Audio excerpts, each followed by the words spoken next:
فانفروا وقال النبي صلى الله عليه وسلم مقام أحدكم في سبيل الله ساعة خير له من عمله عمره في أهله أو كما قال عليه الصلاة والسلام. میرے بھائیو دوستو بزرگو، حضرت مولانا الیاس صاحب رحمۃ اللہ علیہ فرماتے تھے میرا دل چاہتا ہے تمام مسلمانوں کی زبان عربی ہو جائے، تمام مسلمانوں کی زبان عربی ہو جائے تاکہ وہ سب قرآن سمجھیں، تاکہ وہ سب حدیث سمجھیں۔ میرا دل چاہتا ہے کہ سارے مسلمانوں کی زبان عربی ہو جائے تاکہ سب قرآن سمجھیں، تاکہ سب حدیث سمجھیں۔ یعنی تبلیغ سے، دعوت سے، جوڑ اجتماع سے، گشتوں اور ملاقاتوں سے، اس نقل و حرکت چلت پھرت سے مقصود یہ تھا کہ علم جو ہے سارے عالم میں عام ہو۔ شیطان دشمن ہے، ان الشیطان لکم بولو عدو مبین، شیطان دشمن ہے تاجروں کا، شیطان دشمن ہے کاشتکاروں کا، شیطان دشمن ہے مالداروں کا، اور دوست ہے علماء کا۔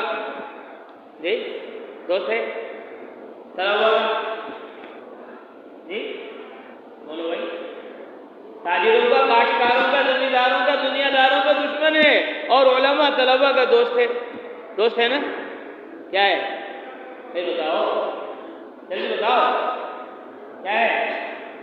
دشمن ہے۔ تاجروں سے بڑا دشمن ان کا ہے، کاشتکاروں سے بڑا دشمن ان کا ہے، زمینداروں سے بڑا دشمن ان کا ہے، کیونکہ اسے پتہ ہے کہ علماء اور طلبا جب کھڑے ہو جائیں گے ایمان اور اعمال کو عالم میں پھیلانے اور پہنچانے کے لیے، ساری دنیا کی جہالت اور غفلت کو ختم کرنے کے لیے، تو وہ دن باطل کا آخری دن ہوگا، وہ دن اسلام کا، سنت کا، شریعت کا عالم میں زندہ ہونے کا دن ہوگا۔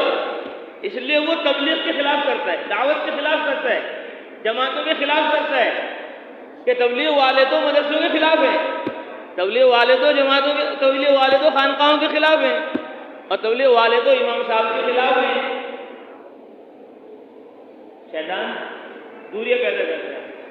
حضرت مولانا الیاس صاحب رحمۃ اللہ علیہ فرماتے تھے کہ میری تبلیغ سے، میری دعوت سے، میری جماعت سے، میرے جوڑ اور اجتماع سے تعلیم کو ذرہ برابر ٹھیس پہنچ جائے، میرے لیے خسران عظیم ہے، میرے لیے خسران عظیم ہے۔ میں تو تبلیغ سے، دعوت سے یہ چاہتا ہوں کہ علم ہواؤں کی طرح اور علم پانی کی طرح عالم میں عام ہو جائے، کوئی دنیا میں جاہل نہ رہے، کوئی دنیا میں غافل نہ رہے، ہر ایک علم سے، ہر ایک ذکر سے، ہر ایک قرآن سے، حدیث سے، ہر ایک اللہ سے، اس کے رسول سے، ہر ایک آخرت سے اپنا تعلق مضبوط کرے۔ تو یہ بات آج نہیں ہے، اسی دن سے ہے جس دن سے تبلیغ شروع ہوئی، جس دن سے دعوت شروع ہوئی، کہ مولانا الیاس صاحب رحمۃ اللہ علیہ کے زمانے میں تو کام صحیح تھا، مولانا یوسف صاحب کے زمانے میں تو کام صحیح تھا، اور مولانا انعام الحسن صاحب کے زمانے میں تو صحیح تھا۔ اب کام خراب ہو گیا، اب کام میں وہ نور نہیں رہا، وہ برکت نہیں رہی، وہ نفع اور فائدہ نہیں رہا جو مولانا الیاس صاحب رحمۃ اللہ علیہ کے زمانے میں تھا۔ حالانکہ اس وقت بھی مولانا الیاس صاحب رحمۃ اللہ علیہ کو کیا نہیں کہا گیا، مولانا یوسف صاحب رحمۃ اللہ علیہ کو کیا نہیں کہا گیا۔ مولانا یوسف صاحب رحمۃ اللہ علیہ سے بہت بڑے عالم مفتی، انہوں نے کہا کہ حضرت بہت زمانہ ہو گیا درس و تدریس میں، پڑھنے پڑھانے میں، اب دل چاہتا ہے پڑھنا پڑھانا چھوڑ دوں، بس تبلیغ کروں، دعوت کروں۔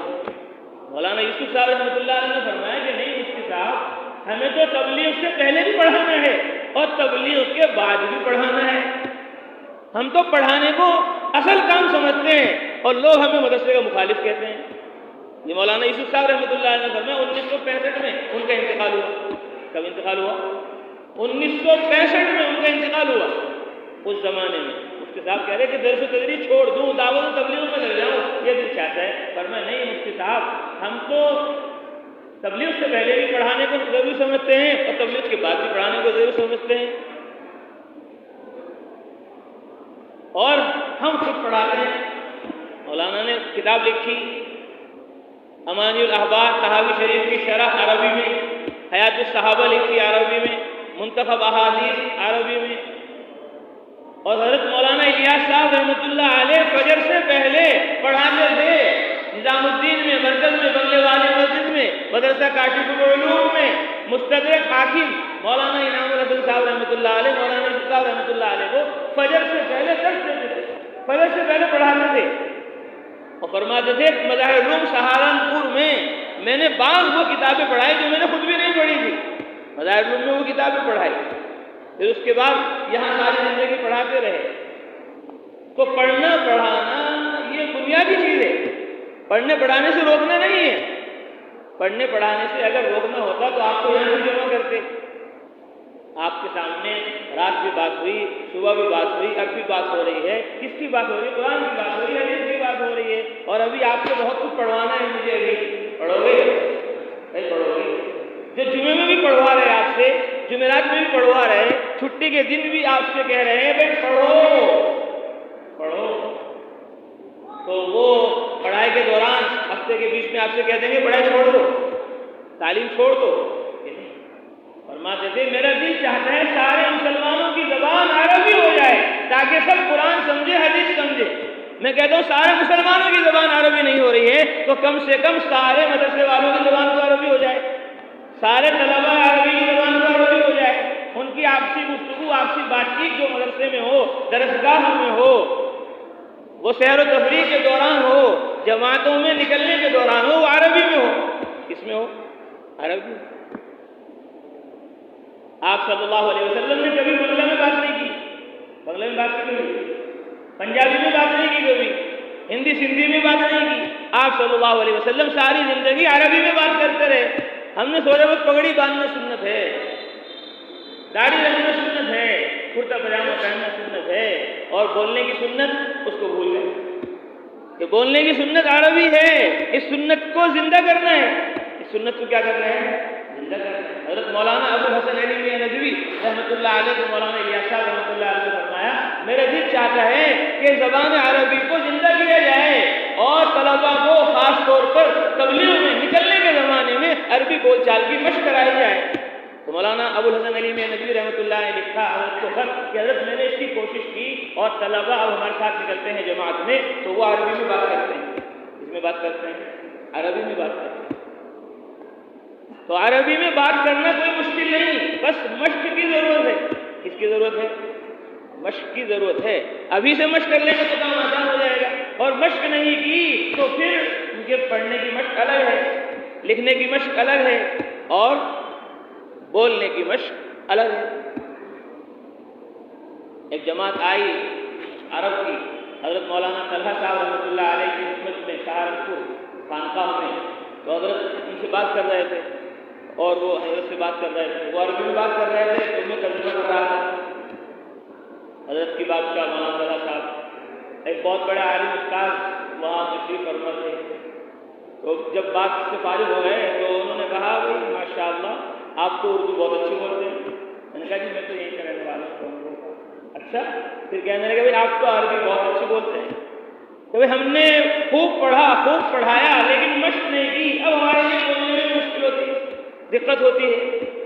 تو بولنے کی مشق میزان سے ہی شروع ہو جانی چاہیے، قافیے سے شروع ہو جانی چاہیے، شرح جامی سے شروع ہو جانی چاہیے، مختصر المعانی سے شروع ہو جانی چاہیے، کیونکہ سارے عالم کے تقاضے ہیں، مشرق کے تقاضے ہیں، مغرب کے تقاضے ہیں، شمال کے تقاضے ہیں، جنوب کے تقاضے ہیں، عرب و عجم کے تقاضے ہیں، اور ساری دنیا میں زیادہ زبان جو چل رہی ہے وہ عربی ہے۔ ہم سوچتے ہیں کہ صرف سعودیہ میں عربی ہے، اور کویت میں عربی ہے، اور قطر میں عربی ہے، بحرین میں عربی ہے، اردن میں اور لبنان میں عربی ہے۔ نہیں، یورپ ممالک میں بھی، فرانس کے اندر آپ جاؤ، جاپان میں آپ جاؤ، امریکہ میں آپ جاؤ، وہاں ابھی عرب لوگ ہیں، اور وہ اب انگریز ہو چکے ہیں، بعض مرتد ہو چکے ہیں، اور بعض ان کے رنگ میں رنگ چکے ہیں۔ تو وہاں ابھی یورپ کے ممالک میں بھی ابھی ایک جماعت آئی ہوئی تھی وہاں کی، سعودیہ کی، دمام کی، تو وہاں کے ساتھی کہنے لگے کہ آپ اپنی جماعتیں یورپ میں بھیجو، وہاں انگلش سے زیادہ عرب والوں کی ضرورت ہے، انگلش سے زیادہ عربی بولنے والوں کی ضرورت ہے، اور اگر یہاں مشق نہیں کی پڑھنے کے زمانے میں دوران تعلیم تو پھر وہاں سال بھر جائیں گے تو وہاں بولنا مشکل، ان کی سمجھنا مشکل، اپنی سمجھانا مشکل، تو اس لیے ہم سب نیت کریں، ارادے کریں کہ مدرسے میں رہ کر ہمیں اپنے نحو کو مضبوط کرنا ہے، صرف کو مضبوط کرنا ہے، اور اپنے فصاحت اور بلاغت کو اعلیٰ درجے تک پہنچانا ہے، اور ہمیں اپنے ما فی الضمیر کو عربی میں ادا کرنا ہے۔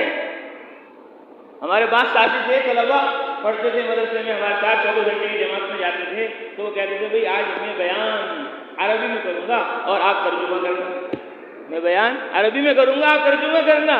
تو 2 کرسی لگ جاتی تھی 24 گھنٹے کی جماعت میں، وہ عربی میں بیان کر رہے، میں ترجمہ کر رہا۔ لوگ بہت خوش ہوتے، بھائی یہ کہاں کی جماعت آئی ہے؟ عرب کی جماعت ہے؟ بھائی عرب کی جماعت نہیں ہے، یہ تو جامع مسجد امروہہ کی جماعت ہے، یہ تو نور الاسلام کی جماعت ہے، یہ تو کہاں کی جماعت ہے؟ بادل خان مدرسے کی جماعت ہے۔ ان طلبا کو جوڑ میں یہ شوق دلایا گیا کہ تمہیں عربی میں بات کرنی ہے۔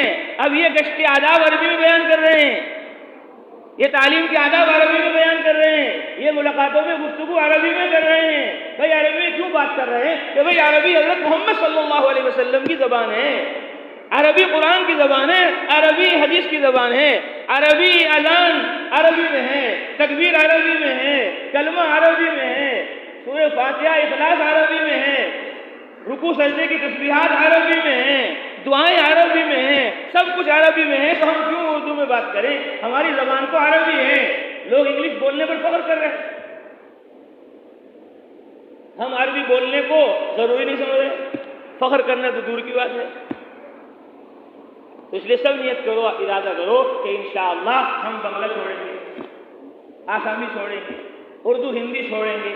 ابھی ہم دوسرے سال میں گئے، ہمارے مولانا دوسرا سال انہوں نے عرب میں لگایا، وہ ہمارے ساتھ تھے، تو کوئی مسجد میں مل جاتا تھا ہندی میں تعلیم کرتا ہوا، اس کو بہت ڈانٹتے تھے، بھائی کتاب بند کرو، کس نے کہا تمہیں ہندی میں تعلیم کرنے کو؟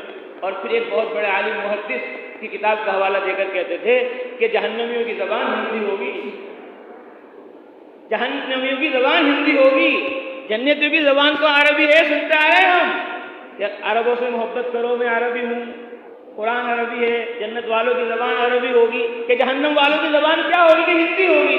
مسجد میں ہندی پڑھی جا رہی ہے، کیوں پڑھی جا رہی ہے ہندی؟ مسجد میں عربی پڑھو، عربی نہیں پڑھ رہے تو اردو پڑھ لو، کم سے کم کیا کرنا؟ اردو ہی پڑھ لو، ہندی کیوں پڑھ رہے؟ حالانکہ ساری زبانیں اللہ ہی کی بنائی ہوئی ہیں۔ علم آدم الاسماء کلھا، اللہ نے آدم علیہ السلام کو تعلیم دی۔ اس لیے میں کہتا ہوں مدرسہ جو ہے، مدرسہ نام ہے سیکھنے سکھانے کا، اور مدرسہ نام ہے پڑھنے پڑھانے کا، اور مدرسہ نام ہے سننے سنانے کا۔ سیکھنا سکھانا یہ دارالعلوم سے شروع نہیں ہوا، مدارس سے شروع نہیں ہوا، ندوۃ العلماء سے شروع نہیں ہوا، شاہی مراد آباد سے شروع نہیں ہوا، جامع مسجد امروہہ سے شروع نہیں ہوا۔ یہ پڑھنا پڑھانا سیکھنا سکھانا یہ آسمان زمین کے بننے سے بھی پہلا عمل ہے۔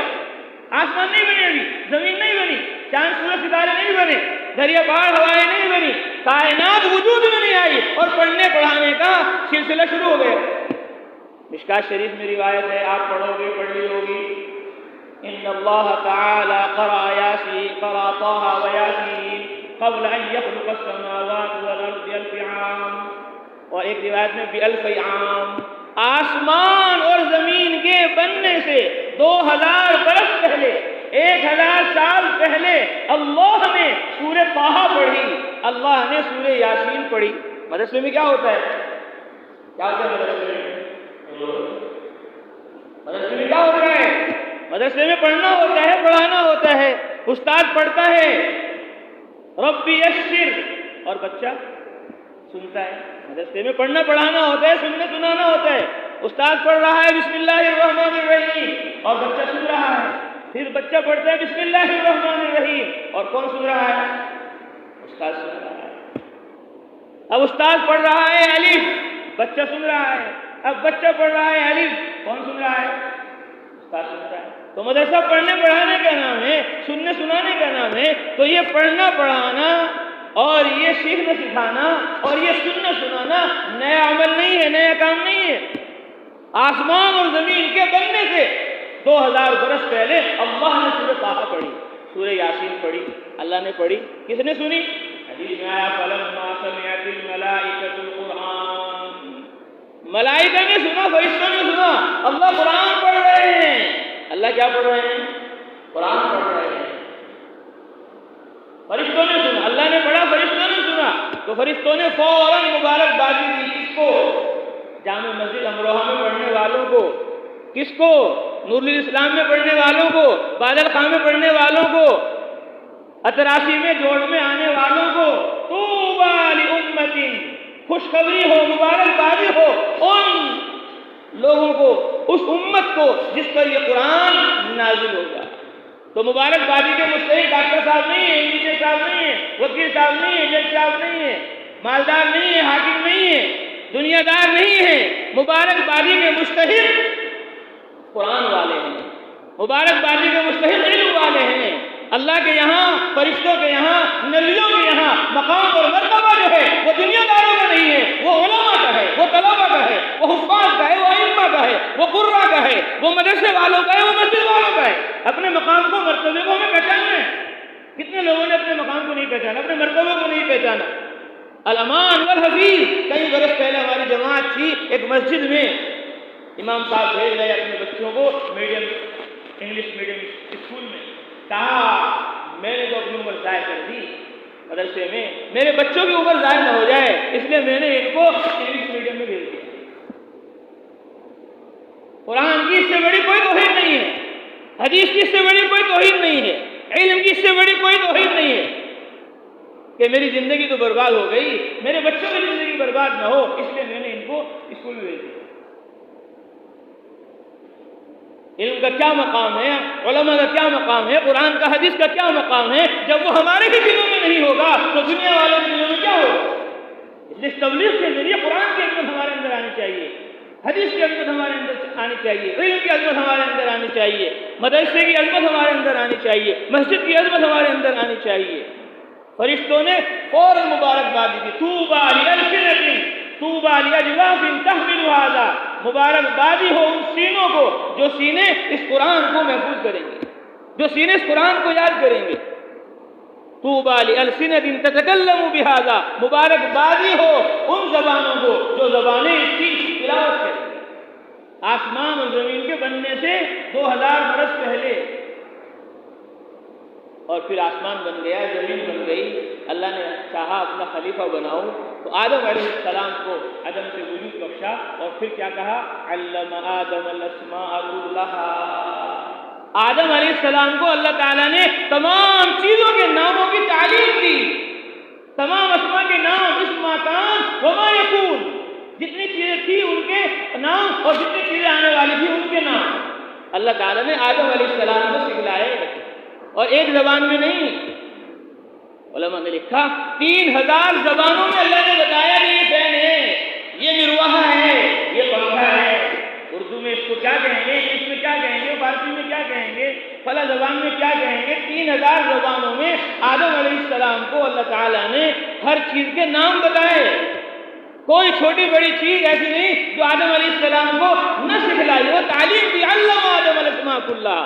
آسمانوں پر یہ سیکھنے سکھانے کا عمل ہوا، اور پھر سکھا کر یوں ہی نہیں بلکہ سکھانے کے بعد اب ذمہ داری بھی لگائی. انبئہم باسماء، کہ جو نام ہم نے تمہیں سکھلائے ہیں ان کی خبر کو فرشتوں کو. انبئہم. جب فرشتوں کو آدم علیہ السلام نے وہ سارے نام بتا دیے، سنا دیے، اب فرمایا اسجدوا لآدم، سارے فرشتے آدم کو سجدہ کرو. کہ اس نے علم کا حق ادا کر دیا، علم کو یاد بھی کیا اور اس کو پہنچا بھی دیا. انبئہم. نبی ہے کہ وہ اللہ کی خبر دیتا ہے، وہ وحی کی خبر دیتا ہے، وہ آخرت کی خبر دیتا ہے، وہ زندگی گزارنے کے طریقے بتاتا ہے. نبی ہے کہ نبی نے جب خبر دے دی تب فرشتوں کو کہا کہ سجدہ کرو آدم کو. کہ علم کے بعد اس پر عمل ہونا چاہیے، علم کے بعد اس کی اشاعت ہونی چاہیے، علم کے بعد اس کی دعوت ہونی چاہیے، علم کے بعد اس کو پھیلانا اور پہنچانا چاہیے، تب اس علم کا حق ادا ہوگا. تو علم والے اللہ کے یہاں ان کا مقام ہے، مرتبہ ہے. اب یہ علم ساری امت تک پہنچے. طلب العلم فریضۃ علی کل من دخل المدرسہ. پڑھو، پڑھوانا ہے آپ سے، جمعے کو بھی پڑھوانا ہے آپ سے. اتوار پیر کو کیسے کہہ دیں گے چھوڑ دو پڑھنا. طلب العلم فریضۃ علی کل من دخل المدرسہ. یہ آیا جی کیا ہے؟ طلب العلم فریضۃ علی کل متعلم جلدی بتاؤ، سونے کا ٹائم ختم ہو گیا، اب دعا ہونے والی ہے، بتاؤ۔ طلب العلم فریضۃ علی کل متعلم، ہر سیکھنے والے کو علم فرض ہے، یہ ہے نا، کیا ہے؟ طلب العلم فریضۃ علی کل مسلم، علی کل غنی، علی کل فقیر، علی کل تاجر، علی کل زارع، ہر کاشتکار پر علم فرض ہے، ہر زمیندار پر علم فرض ہے، ہر مالدار پر علم فرض ہے، ہر مسلمان پر علم فرض ہے۔ جس طرح نماز فرض ہے، روزہ فرض ہے، حج فرض ہے، زکوٰۃ فرض ہے، اس طرح ان کے احکام سیکھنا بھی فرض ہے۔ مال مل گیا تو زکوٰۃ کا علم فرض ہو گیا اس کے اوپر، مال مل گیا حج کا علم فرض ہو گیا اس کے اوپر۔ لیکن آج امت کا بڑا طبقہ علم الہی سے دور ہے، علم نبوت سے دور ہے، قرآن سے حدیث سے دور ہے۔ ان کو قریب کرنے کے لیے ہمیں نقل و حرکت کرنی ہے، چلت پلت کرنی ہے، اور اپنا تعلق قرآن سے حدیث سے مضبوط کرنا ہے، اور عربی بولنے کی مشق دوران تعلیم بھی ہمیں کرنی ہے۔ اور بہت مشکل نہیں ہے، بہت آسان ہے۔ عربی بولنا کیا ہے؟ جلدی بولو، بہت آسان ہے، بس 4 صیغے یاد رکھو۔ کتنے صیغے؟ جلدی بولو، 4 صیغے یاد رکھ لو، عربی بولنا آسان ہو جائے گا آپ کے لیے، سمجھنا آسان ہو جائے گا۔ بس اوقات سمجھ میں ہی نہیں آتا، یہ کیا کہہ رہے سمجھ میں نہیں آیا۔ بولنا تو دور کی بات ہے، لیکن اگر مشق کر لی تو پھر بولنا بھی آسان اور سمجھنا بھی آسان۔ بس 4 صیغے، ان پر محنت کرو۔ کتنے صیغے؟ جلدی بولو، جلدی بولو، 4 صیغے۔ خرجا، جلدی بولو، خرجا، خرجتا، خرجتو، خرجنا۔ کتنے صیغے ہو گئے؟ جلدی بتاؤ، جلدی بتاؤ۔ خرجا وہ نکلا، خرجتا تو نکلا، خرجتو میں نکلا، خرجنا ہم سب نکلے۔ بس یہ 4 صیغے آپ کے ہر مصدر کے یاد ہو جانے چاہیے، ماضی کے، اور 4 صیغے مضارع کے آپ کے یاد ہو جانے چاہیے۔ یخرجو، بولو جلدی پڑھو، یخرجو، تخرجو، اخرجو، نخرجو۔ بس 4 صیغے یہ بولنے میں زیادہ استعمال ہوتے ہیں، بولنے میں یہ 4 صیغے استعمال ہوں گے، اور سوال میں ہی جواب، یہ 4 صیغے یاد ہو گئے۔ اب دوسری بات یاد کرنے کی یہ ہے کہ سوال میں ہی جواب چھپا ہوا ہے، سوال میں آدھا جواب موجود ہے۔ سوال میں کیا ہے؟ بولو جلدی، جلدی بولو، سوال میں جواب خود موجود ہے۔ یہ دوسری بات ذہن میں رکھ لو۔ اب آپ کا عربی بولنا آسان ہو گیا، عربی سمجھنا آسان ہو گیا، 4 صیغے یاد ہو گئے، اور یہ معلوم ہو گیا کہ سوال میں ہی جواب ہے، سوال میں ہی جواب ہے۔ کیا؟ خرجہ کا جواب خرجہ ہی ہے۔ خرجہ کا جواب کیا ہے؟ بولو جلدی، جلدی بولو، خرجہ کا جواب کیا ہے؟ خرجہ، هل خرج نعیم فی سبیل اللہ، کیا نعیم اللہ کے راستے میں نکلا؟ یہ سوال کیا آپ سے عرب جماعت نے، آئی ہے ابھی مکہ سے، مدینہ سے، آپ کے جامع مسجد امروہہ میں۔ اب آپ ڈھونڈ کے لاؤ گے کیا اس کا جواب ہو؟ اس کا جواب ڈھونڈ کے لانے کی ضرورت نہیں ہے، اسی سوال ہی میں جواب ہے۔ سوال میں کیا؟ جلدی بتاؤ، جواب ہے هل خرج نعیم فی سبیل اللہ، تو آپ کو معلوم ہو گیا کہ اس میں جواب ہے، اور خرجہ کا جواب خرجہ ہی ہے۔ آپ فوراً کہہ دو خرج نعیم فی سبیل اللہ، خرج نعیم۔ آسانی کی مشکل ہے؟ هل یخرج نعیم فی سبیل اللہ، کیا نعیم اللہ کے راستے میں نکلتا ہے؟ تو آپ فوراً کہہ دو یخرج نعیم فی سبیل اللہ۔ خرجتا کا جواب خرجتو ہے، خرجتا کا جواب کیا ہے؟ خرجتا کا جواب ہمیشہ خرجتو آئے گا۔ کیا آئے گا؟ جلدی بولو، جلدی بولو، خرجتا کا جواب کیا آئے گا؟ خرجتو آئے گا۔ بس سوال میں ہی جواب چھپا ہوا ہے، آپ اس کو یاد رکھ لو، ذہن میں بٹھا لو۔ وہ پوچھے گی اگر جماعت آپ سے هل خرجت فی سبیل اللہ، تو آپ فوراً کہہ دو خرجت فی سبیل اللہ۔ سوال میں کیا ہے؟ جواب ہے، بس خرجتا کا جواب خرجتو ہے، آدھا جواب موجود ہے پہلے فی سبیل اللہ۔ هل خرجت فی سبیل اللہ، فوراً کہہ دو خرجت فی سبیل اللہ۔ هل ذهبت الى عطارسی، نعم ذهبت الى عطارسی۔ هل ذهبت الى السوق، ذهبت الى السوق۔ هل اكلت، نعم اكلت۔ هل اكلت الحلوى في الفطور، نعم اكلت الحلوى في الفطور۔ آیا حلوہ تم نے نہیں؟ هل شربت الشاي؟ نعم شربت الشاي. هل قمت؟ نعم قمت. هل تخرج في سبيل الله؟ بس اس کا جواب اخرج فی سبیل اللہ. تو یہ یاد رکھنے کی باتیں ہیں. تو خرج تم کا جواب خرجنا ہے. اس کا جواب جلدی بولو. خرج تم کا جواب کیا ہے؟ یاد کرنے کے بعد بس خرج تم کا جواب خرجنا آئے گا. کیا آئے گا؟ خرج تم کا جواب خرجنا. یہ آپ کے یاد ہو گیا تو آدھا سوال جواب ہی میں موجود ہے اور آپ کے لیے آسان ہو گیا. هل خرجتم في سبيل الله في شهر رمضان؟ نعم خرجنا في سبيل الله في شهر رمضان.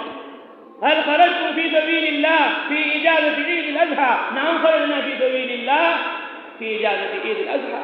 بس سوال میں ہی جواب چھپا ہوا ہے. تو ہر مصدر ہمارے یاد ہو جائے. اب جتنے استعمال کے مصدر ہیں روزانہ, درسگاہ میں جتنے کام آتے ہیں ہمارے, کمرے میں جتنے کام آتے ہیں ہمارے, مطبخ میں کام آتے ہیں جتنے ہمارے, اور تبلیغ میں نکل کر جماعت میں نکل کے جتنے کام آتے ہیں ہمارے مصادر, وہ صفوت المصادر سے یاد کر لو. کس سے یاد کر لو؟ صفوت المصادر ہر آدمی کے بیگ میں, کمرے میں, درسگاہ میں ہونی چاہیے. اور ایک کتاب ہے تصریف الافعال العربیہ, اس کے اندر تمام افعال کی گردان ہے. وہ دوسری کتاب اپنے پاس رکھ لو. بس ان دو کتابوں کا آپ ساتھ میں رکھو, مصادر یاد کرتے رہو, اور خرجتا خرجتو کرتے رہو, خرجتو خرجنا کرتے رہو. تخرجو کا جواب اخرجو ہے. هل تشربو؟ نعم اشربو. هل تذهبو؟ نعم اذهبو. هل ذهبتم؟ نعم ذهبنا. اس طرح آپ انشاءاللہ چند دنوں میں عربی بولنے لگیں گے. جب آپ فارغ ہوں گے, اب جماعت آئے گی مکہ المکرمہ کی, اب جماعت آئے گی مدینہ منورہ کی, اب جماعت آئے گی عرب کی. اب آپ ان کے ساتھ ایسے بات کرو گے جیسے ایک عربی بات کرتا ہے, بلکہ آپ ان سے اچھی بات کرو گے.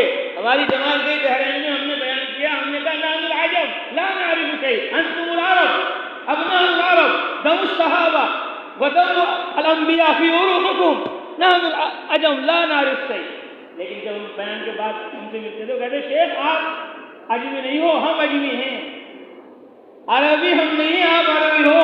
آپ تو ہم سے زیادہ اچھی عربی بولتے ہو, کیونکہ انہوں نے قواعد پڑھے نہیں, وہ تو بغیر قواعد کے ان کی عربی چل رہی ہے. وہ خرجتو کو خرجتا کہتے ہیں. خرجتو کو کیا کہتے ہیں؟ خرجتا. اب جو نئے آدمی ہوگا جو ان کے ساتھ نہیں چلا ہے, وہ پریشان ہو جائے گا, کیا کرے. وہ کہنا چاہ رہا ہے خرجتا, لیکن کہتے خرجتو. پوچھ رہا ہے مجھ سے حل خرجتا فی سبیل اللہ, لیکن کہتے حل خرجتو فی سبیل اللہ. اب ہمیں سمجھنا پڑے گا یہ خرجتا کہہ رہا ہے, خرجتو نہیں کہہ رہا ہے.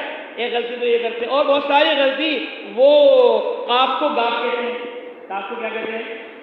گاف کہتے ہیں. جیم کو گاف کہتے ہیں. جیم کو کیا کہتے ہیں؟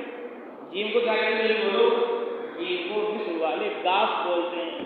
ایک آدمی وہاں مصر والا دعا کر رہا تھا حرم میں, اور وہ کہہ رہا تھا اللہم انی اسألک الجنہ. جیم کو گاف کہتے ہیں. وہاں آدمی کھڑا تھا کاشی کا, گاؤں کا, اس نے کہا تجھے یہاں بھی گننا یاد آ رہا ہے, تو وہ جیم کو گاف کہتے ہیں. اللہم انی اسألک الجنہ, اللہم انی. اب اس کو گاف کہلواؤ گنگو, تو وہ گاف اس سے نکلتا نہیں. جیم کو تو گاف بنا دے گا وہ, اور گاف اس سے نکلنا نہیں. جب اس کو کہیں گے گنگو, کہ بھائی یہ تو ہے نہیں عربی میں, یہاں کہاں سے آ گئی بھائی عربی. تو جماعت آئے گی عرب کی, تو آپ ان سے آسانی کے ساتھ بات کرو گے, ان کے ترجمان بنو گے, بڑا فائدہ. ایک تو یہ. دوسری بات یہ, آپ ابھی ایک جماعت ہمارے یہاں چل رہی تھی علماء کی, تو انہوں نے کہا کچھ نصیحت کیجیے. میں نے کہا کچھ نصیحت کی ضرورت نہیں ہے. قرآن میں, حدیث میں جتنی تبلیغ کی آیتیں اور روایتیں ہیں, ان سب کو ازبر یاد کر لو, ان سب کو حفظ کر لو, اور جہاں بھی جاؤ انہیں کو بیان کرو. تمہیں دنیا کی کوئی طاقت تبلیغ سے ہٹا نہیں سکتی, تبلیغ سے تمہیں دور نہیں کر سکتی. کسی کو تمہاری بات پر کوئی اشکال نہیں ہو سکتا. ادھر کی ایران کی دکان کی باتیں مت کرو, قرآن میں جو ہے وہ بیان کرو بس, حدیث میں ہے وہ بیان کرو بس, ہر جگہ تمہیں یہی بیان کرنا ہے. اب قرآن میں جو ہے, اب ہم تھے مدرسے میں, تو ہمیں یہ بات سمجھائی گئی کہ بھئی یہ مت کہو مولانا الیاس صاحب نے کہا, مولانا یوسف صاحب نے کہا. اگر تم بھی گاؤں والوں کی طرح, علاقے والوں کی طرح تم بھی یہ کہو گے, بڑوں کو سنا ہے, بزرگوں کو سنا ہے, مولانا الیاس یہ کہہ رہے ہیں, مولانا یوسف یہ کہہ رہے ہیں, تو تم نے ان میں کیا فرق ہوا؟ تم تو یہ کہو قال اللہ, اللہ نے یہ فرمایا, قال رسول اللہ, حضرت محمد صلی اللہ علیہ وسلم نے یہ فرمایا. جب تمہارے قرآن یاد ہوگا, حدیث یاد ہوگی, اب اس کا جو اثر ہوگا وہ دنیا کی کسی زبان کا اثر نہیں, اس کا کوئی اثر نہیں. ہماری جماعت کی پنجاب میں, ہم تعلیمی گشت کے لیے گئے, ایک آدمی سے ملاقات ہوئی, اس کو مسجد میں لے کر آئے, سے ہم نے بات کی، قرآن پڑھا، حدیث پڑھی، وہ مسجد میں آ گیا اور 1 گھنٹہ بیٹھا۔ 1 گھنٹے کے بعد کہہ رہا ہے جب آپ کو میں نے دیکھا جماعت آ رہی ہے تو میں نے دل میں کہا جماعت آ رہی ہے، ان کو گولی بنانی ہے، ان کو ٹرفانا ہے، ان کے ساتھ جانا نہیں ہے، لیکن آپ نے قرآن پڑھ کر سنایا، حدیث پڑھ کر سنائی تو مجھ سے انکار نہ ہو سکا کہ قرآن میں جو اثر ہے، حدیث میں جو اثر ہے، اس کا کوئی مقابلہ نہیں۔ اور میں آپ کی بات سن کے مسجد میں آ گیا، میرے پاس 5 منٹ کا بھی ٹائم نہیں تھا اور 1 گھنٹے میں آپ کی تعلیم میں بیٹھا اور شام کو پھر آؤں گا، شام کو پھر آؤں گا۔ تو ہمارے آیتیں یاد ہونی چاہیے، ہمارے روایتیں یاد ہونی چاہیے۔ اس کا کیا فائدہ ہوگا؟ اس کا فائدہ یہ ہوگا آپ عرب جماعت آئے گی تو آپ ان کے ساتھ رہو گے، اب وہ بیان کریں گے 10 آیتیں اور آپ کی 10 کی 10 یاد ہیں، تو آپ، ہم جماعتوں میں تھے تو ہم نے بچپن سے ہی میزان سے ہی اور قافیے سے ہی حدیثیں یاد کرنا شروع کی، آیتیں یاد کرنا شروع کی، اتنی آیتیں اتنی حدیثیں یاد کی کہ سب یاد ہو گئی، تبلیغ بیان کی جاتی ہیں۔ جماعت آئی عرب کی، اب ہم ترجمہ کرنے لگے تو انہوں نے 10 آیتیں پڑھی، 10 روایتیں پڑھی، ہم نے 10 آیتیں ہی پڑھی جو انہوں نے پڑھی تھی اور 10 حدیثیں پڑھی جو انہوں نے پڑھی تھی۔ انہوں نے کہا بھائی ان کا حافظہ تو بہت تیز ہے ماشاءاللہ، یہ معلوم نہیں کہ یہ حافظہ ابھی کا نہیں ہے، یہ حافظہ میزان سے ہے، یہ حافظہ کافیہ سے ہے، شرح جامی سے ہے، مختصر سے ہے، یہ حافظہ فارسی سے ہے، ابھی تمہاری سن کے یاد نہیں کی ہم نے، تو پہلے سے ہمارے یاد ہیں۔ اب جماعت میں جو ہمارے ساتھی تھے وہ یہ کہتے تھے کہ شیخ سے یہ کہو کہ حدیث کم بیان کریں، شیخ سے یہ کہو آیتیں کم بیان کریں، کیوں؟ کیونکہ آیتیں بیان کریں گے ترجمہ ہمارے یاد نہیں تو غلط غلط ہوگا، تو وہ چاہتے تھے کہ آیتیں حدیثیں زیادہ نہ پڑھیں شیخ، تاکہ ہم غلط غلط ترجمہ جو چاہے کر لیں، اور میں کہتا تھا شیخ حدیثیں زیادہ پڑھو، آیتیں زیادہ پڑھو، جو ہمارے آیتیں یاد ہیں، حدیثیں یاد ہیں، قرآن کی باتیں تو یاد نہیں ہیں۔ یعنی آیات اور روایات کا بڑا ذخیرہ ہمارے سینے میں محفوظ ہونا چاہیے۔ اللہ نے کیا فرمایا، نبی نے کیا فرمایا، یہ بات آپ کے ذہن میں آ گئی، پھر کسی کا کوئی اشکال آپ کو تبلیغ سے ہٹا نہیں سکتا، آپ کو تبلیغ سے دور نہیں کر سکتا۔ اب اللہ کا فضل و کرم ہے، ہم نے اس کی مشق کی، اب ہم مولانا الیاس صاحب کی کوئی بات سنتے ہیں یا پڑھتے ہیں، مولانا یوسف صاحب کی کوئی بات پڑھتے ہیں سنتے ہیں، انہوں نے آیت بیان نہیں کی، حدیث بیان نہیں کی، لیکن ہمیں اللہ کے فضل و کرم سے معلوم ہو جاتا ہے کہ یہ فلاں آیت سے حضرت نے یہ بات کہی ہے، فلاں حدیث سے حضرت نے یہ بات کہی ہے۔ آیت کا ذکر نہیں ہے بیان میں ان کے، حدیث کا ذکر نہیں ہے، بس انہوں نے ایک بات کہی، لیکن وہ حدیث سے ماخوذ ہے، لیکن وہ آیت سے ماخوذ ہے۔ اب وہ ہمیں فوراً معلوم ہو جاتی ہے کہ یہ بات فلاں جگہ سے ہے، کیونکہ ہم نے اس کو پہلے سے یاد کیا ہوا ہے۔ تو اس لیے آپ سب بھی نیت کرو، ارادے کرو کہ انشاءاللہ عربی بولنے کی مشق کریں گے، اور قرآن پاک میں جتنی آیات ہیں تبلیغ سے متعلق وہ ساری ہمارے ازبر ہو جانی چاہیے، بلکہ ان کی تفسیر بھی، روح المعانی میں کیا ہے، تفسیر ابن کثیر میں کیا ہے، اور جلالین میں کیا ہے، اور بیضاوی میں کیا ہے، فلاں جگہ کیا ہے، معرف القرآن میں کیا ہے، بیان القرآن میں کیا ہے، حضرت تھانوی نے کیا کہا، حضرت شیخ الہند نے کیا کہا اس کے بارے میں، اور فلاں مفسر نے کیا کہا، فلاں محدث نے کیا کہا، تو اس سے آپ کا علم مضبوط ہوگا اور آپ کی دعوت مضبوط ہوگی اور آپ کو اللہ تعالیٰ استقامت عطا فرمائیں گے۔ استقامت کا اس کے علاوہ کوئی اور راستہ نہیں کہ آپ قرآن اور حدیث کو تبلیغ کو سمجھو، قرآن حدیث سے دعوت کو سمجھو۔ اب آپ آیتیں نکالو مشکل ہے، آپ حدیثیں نکالو مشکل ہے، ایک لمبا وقت چاہیے، تو ہمارے لیے فضائل اعمال لکھ دی گئی، ہمارے لیے فضائل صدقات لکھ دی گئی۔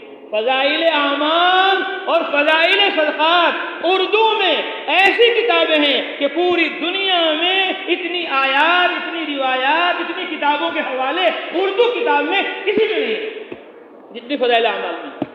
اردو میں علماء نے جتنی کتابیں لکھی ہیں ان تمام اردو کتابوں میں ہماری نظر میں جو ہم نے دیکھی ہے، کسی اور نے دیکھی ہو وہ ہمیں بتا دے کہ اردو میں جو کتابیں لکھی گئی، اتنی آیات، اتنی روایات اور اتنی کتابوں کے حوالے، عربی شروحات اور علماء کے اقوال جتنے فضائل اعمال، فضائل صدقات میں اردو میں ہیں، دنیا میں کسی زبان میں، دنیا کی کسی کتاب میں اردو میں نہیں۔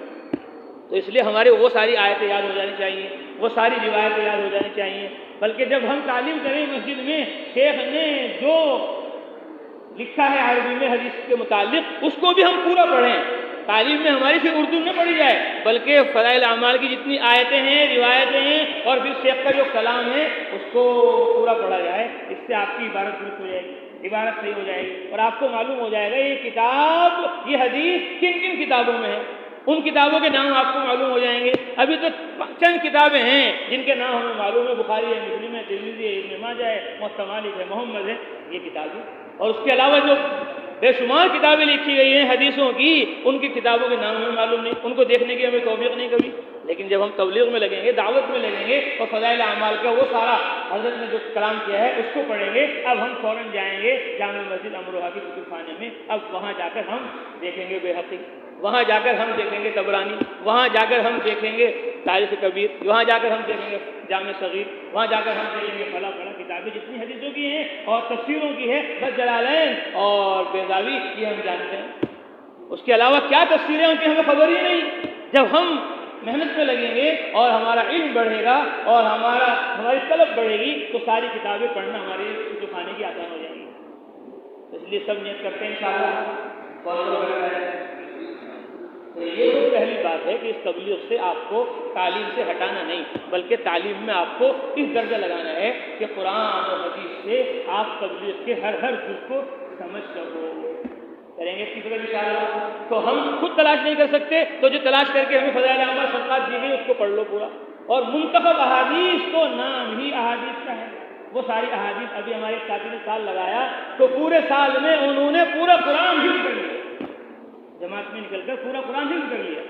کارگزاری ہوئی نظام الدین میں. کبھی تم تو ملاقاتوں میں جاتے نہیں ہوں گے، پھر گشتوں میں جاتے نہیں ہوں گے، تشکیلیں کرتے نہیں ہوں گے. کہا میں نے کوئی ملاقات نہیں چھوڑی، کوئی مشورہ نہیں چھوڑا، کوئی گشت نہیں چھوڑا، ہاں میں نے آرام چھوڑا. ساتھی سو رہے تھے اور انہیں یاد کر رہا تھا، ساتھی سفر میں جا رہے تھے ادھر ادھر کی باتیں کرتے ہوئے اور میں قرآن یاد کرتے ہوئے جا رہا تھا، پورا قرآن حفظ کر لیا. اور ایک ساتھی نے پوری منتخب احادیث حفظ کر لی. پوری منتخب احادیث کیا کر لی؟ حفظ کر لی پوری منتخب احادیث. اور کوئی مشکل نہیں.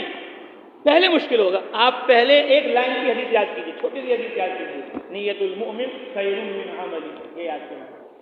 پھر اس کے بعد اس سے بڑی، پھر اس کے بعد اس سے بڑی، پھر اس کے بعد اس سے بڑی، اس کے بعد اس سے بڑی، تو اللہ تعالیٰ آپ کے ذہن کو قوی کر دیں گے. ہم مدرسے میں پڑھتے تھے تو ہم نے ایسا ہی کیا، عبارت پڑھتے پڑھتے بخاری کی، ابو داؤد شریف کی میں حدیثیں یاد کر لیتے تھے. اور ایسا ہو جاتا ہے. ہمارے مفتی محمود الحسن صاحب گنگوہی رحمۃ اللہ علیہ، ان سے ہمارے مولانا حنیف صاحب گنگوہی بہت ساری شروحات انہوں نے لکھی ہے. اردو میں ہماری درسی کتابوں کی آپ دیکھ لینا، 35 کتابیں حضرت نے لکھی. میں ان کے پاس گیا ایک دن گنگوہ میں، تو انہوں نے کہا 35 کتابیں میں نے الحمدللہ لکھی. اور انہوں نے سنایا کہ میں حضرت مولانا مفتی محمود الحسن صاحب گنگوہی رحمۃ اللہ علیہ کی خدمت میں گیا. میں نے کہا حضرت آپ اتنی لمبی لمبی حدیثیں، اتنی لمبی لمبی فقہ کی عبارتیں پڑھتے ہیں، بیانوں میں سناتے ہیں، اسباق میں، یہ ساری آپ نے رٹی ہے؟ حضرت نے فرمایا کہ وہ الماری ہے وہاں سے کتاب لے کر آؤ. مفتی محمود الحسن صاحب گنگوہی رحمۃ اللہ کہ میں کتاب لے کر آیا. فرمایا اس کو پڑھو. میں نے کہنے لگے میں نے پورا صفحہ پڑھ دیا، پھر اس کے بعد دوسرا صفحہ پڑھ دیا. حضرت نے فرمایا بند کر دو. حضرت جیسے میں نے بند کیا، حضرت نے دونوں صفحے سنا دیے. دونوں صفحے مجھے سنا دیے کہ میں ایک بار سن لیتا ہوں، یاد ہو جاتا ہے. ایک بار سن لیتا ہوں، پڑھ لیتا ہوں، دیکھ لیتا ہوں کتاب کو، وہ میرے یاد ہو جاتا ہے. ایک جماعت آئی عرب کی یہاں دارالعلوم دیوبند میں، تو ایک شیخ آئے، ان کے 20,000 حدیثیں مع سند یاد. کتنی حدیثیں؟ 20,000 حدیثیں مع سند یاد. سند کے ساتھ حدیث یاد کرنا آسان کام نہیں ہے. جب ہم لگے شروع میں تبلیغ میں، میزان میں، تو ہم نے منتخب احادیث لی اور حدیث یاد کیا، نبی ہریرہ، نبی ذر، نبی بکر. اور جب بیان کرنے لگے، روایت تھی ابو بکر کی، کہہ دیا ابو ہریرہ، روایت تھی ابو ذر کی، کہہ دیا بلا عبداللہ بن مسعود. تو میں نے کہا بھائی یہ تو بہت مشکل کام ہے، اس لیے راوی کے نام چھوڑو، بس حدیث یاد کرو، قال رسول اللہ صلی اللہ علیہ وسلم کذا وکذا. تو صحابی کے نام یاد رکھنا ہی مشکل ہو رہا ہے، اور پورے اسناد تمام محدثین کے نام یاد رکھنا. 20,000 حدیثیں سند کے ساتھ یاد. اور باہر ہماری ابھی ایک جماعت بھی سہارنپور کی علماء کی دوسرے سال کی، ایک ملک میں گئے، وہاں گھر گھر کے اندر حافظ، گھر گھر کے اندر حافظ. تو بھئی آپ کی ماشاءاللہ علماء کی جماعت ہے، سال لگانے کے لیے آئی. ہمارے ملک میں تو 4 ہی عالم ہیں، تو حافظ سب ہیں، اور عالم 4 ہی کا. ہمارے یہاں عالم اس کو کہتے ہیں جس کی پوری بخاری یاد ہو، جس کی پوری مسلم یاد ہو، جس کی پوری ترمذی یاد ہو. تو آج بھی باہر ملکوں میں بخاری شریف حفظ کی جاتی ہے، ترمذی شریف حفظ کی جاتی ہے، نسائی شریف حفظ کی جاتی ہے، اور حافظ قوی ہیں. اور اللہ نے حافظہ عطا فرمایا اس امت کو، ایسا حافظہ عطا فرمایا کہ اس سے پہلے کسی امت کو ایسا حافظہ نہیں عطا فرمایا.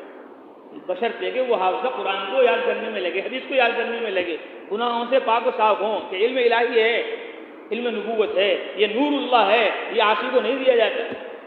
اس لیے سب نیت کرو، ارادے کرو کہ انشاءاللہ خوب محنت کریں گے. پہلی بات عربی میں مشق کریں گے، دوسری بات قرآن حدیث کو سمجھیں گے، دعوت کے اصول قرآن حدیث سے لیں گے، اور تبلیغ اور دعوت کی عملی مشق کریں گے انشاءاللہ۔